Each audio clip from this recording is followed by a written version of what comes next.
I returned, and I would like to continue the video and to speak about the second subject of this. The second subject of this video, which is about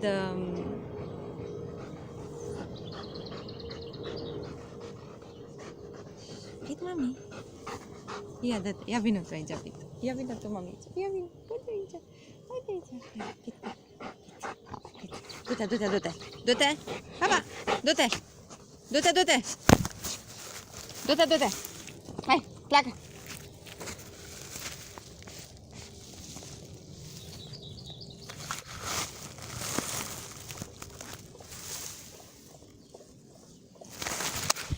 I would like to continue about the conductiveness infrastructure of the earth and of the human body, and this is very much related to prana, because this is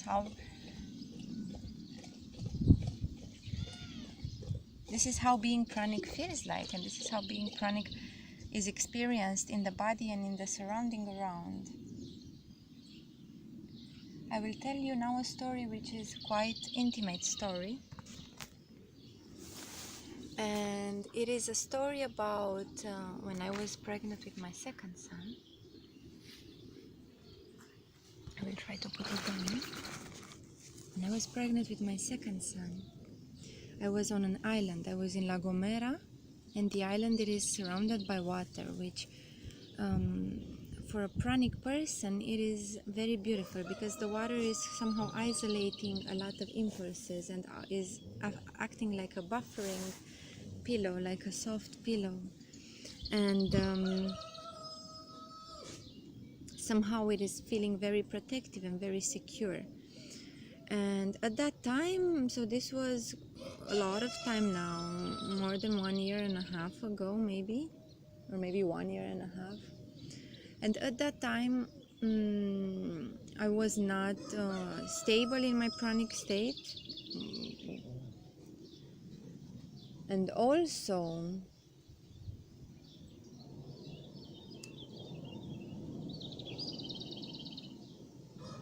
although I knew my pregnancy is a pranic pregnancy because a lot of adjustment have happened, I naturally just started to eat 1 time a day, and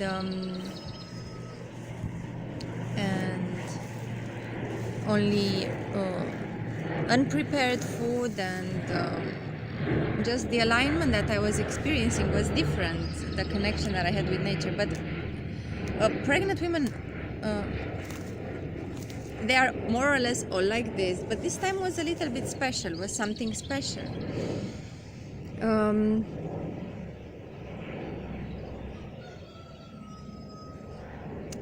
With different occasions throughout my pregnancy, without doing absolutely anything,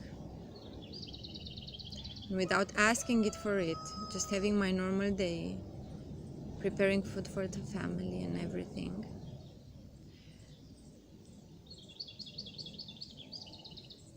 Things have started to change in specific days.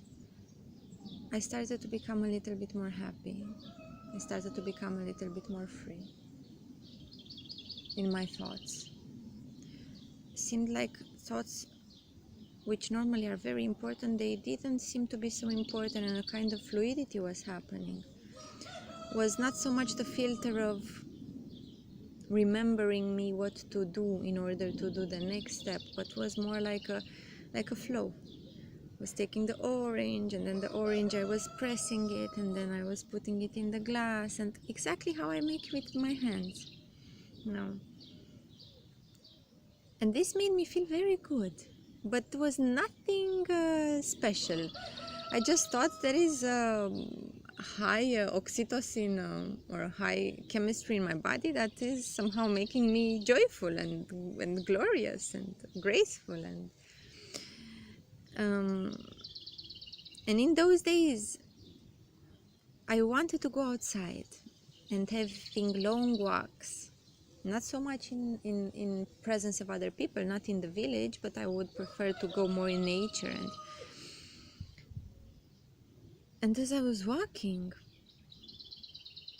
the grass became greener, the flowers smelled, at least, if I would be to compare, 100 times more strong than usual. So everything became more intense than normal. I didn't ask myself why, and I didn't got scared also. I just took things as they were, and I just got curious. I have a native curiosity, very, very innocent. So maybe because my innocence is quite preserved, um,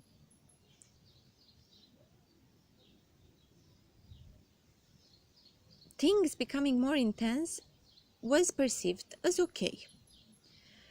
As I was advancing more and as I was walking more, everything became fascinating. The mountains were fascinating, and um, not because something incredible happened to them, something magical, but because my own state was allowing to see how magical they were.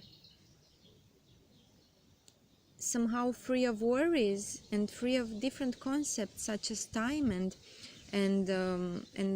structures that I know that are making me to experience objects and subjects and interactions were not there. So I was perceiving the things as they were, and as they were wonderful. They were magnificent. They were full of information. They were ancient. The stones are older than this body is, than the human race formation is, the minerals, everything. And this is all accessible in the quantum field of information, which is somehow after the rational construct of the world. As I was advancing more, the state was becoming very intense because my being was somehow interacting with something what is in between me and an object, with something what is not visible, and it is in the space and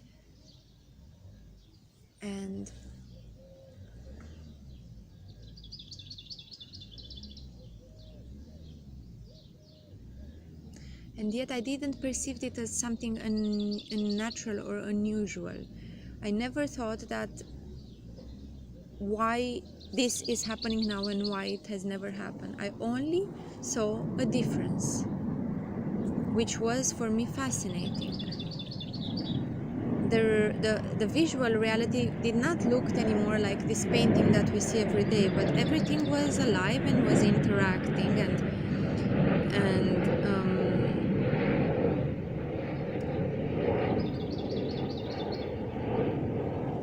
and somehow it became one, but not because we are all one and this is a sentence that I can say. No, but because, again, my perception allowed it to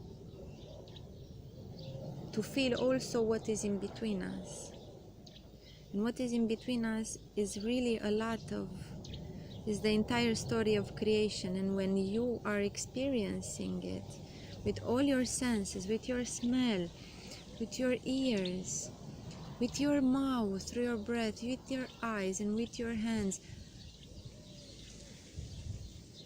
you are somehow breathing it in and breathing it out, and not only air as we think, but we are breathing it, the story of creation, which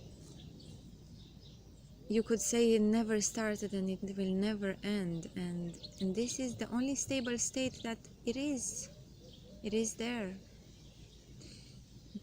Excuse me a little bit. I let you with a little bit of nature for some time.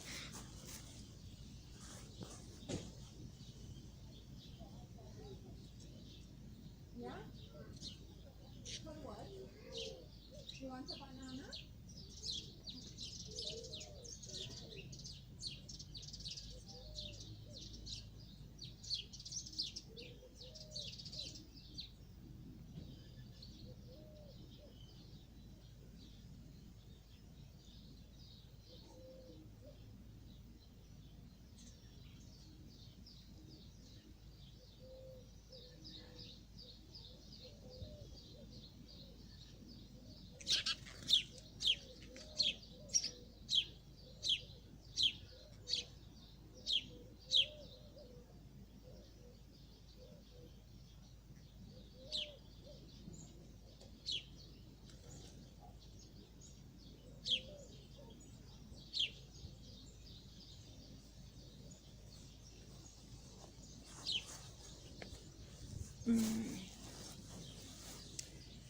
And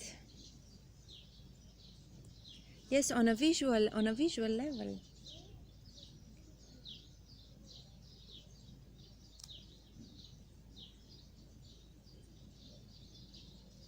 Just excuse me.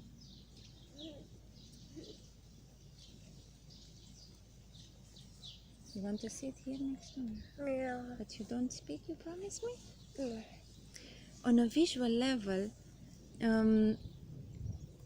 things somehow looked connected one to each other through a kind of luminous fiber. It doesn't fast. Can I ask you to not speak? And if you want to speak, you have to go in the house? Can you keep silence?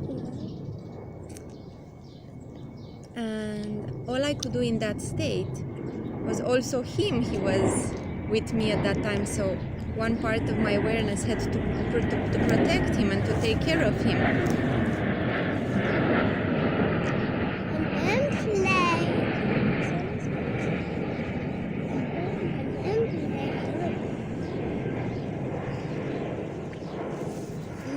And please, otherwise you go in the house, okay? And what I did in that state, what made sense for me was to play. And at the moment I looked at the sky, and the clouds were moving very, very fast. And I did like this with my head.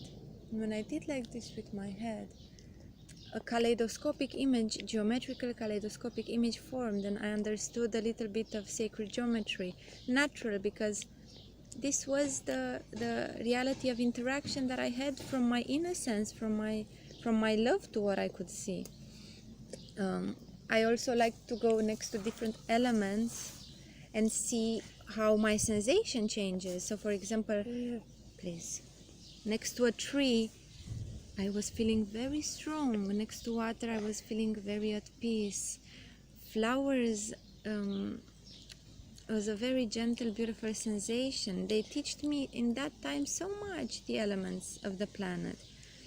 And the most important, what I will share with you now, is the state in which I have closed my eyes and in the absence of visual stimulation, darkness appeared. And when darkness appeared, it created a kind of vacuum space. And I enter in a very deep meditation where everything that I have perceived until now has been condensed and integrated and have felt like peace. The oneness experienced in diversity, in a unified consciousness of your own. Please. It is a tremendous state of peace and lack of anything. There's no need there. There is not the perception of need. So there is not the thing that you say, I don't need. There is, in that state, need is not present. In other states, as you exit out of that state, and that state is also known as theta state. In that state, getting out of it, you can realize that there is not the perception of need, but inside you are not capable of realizing this, because realization happens on a very different platform, let's say.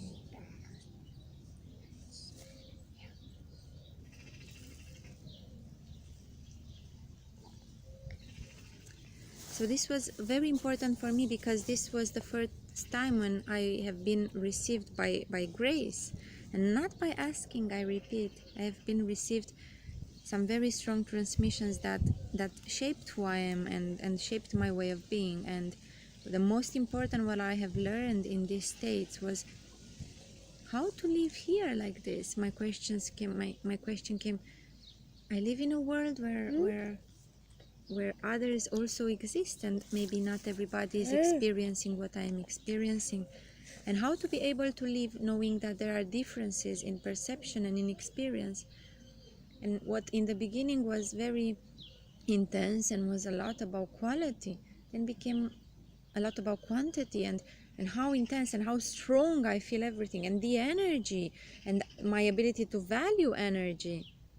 Now it is a lot about quality, because I have decided to be human, and that is a great honor for me.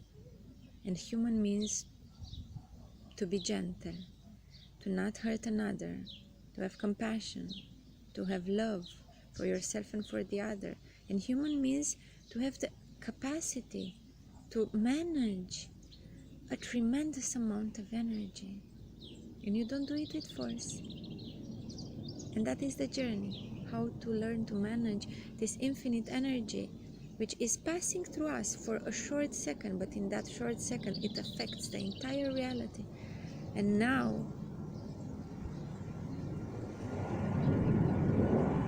one movement of mine has tremendous consciousness inside.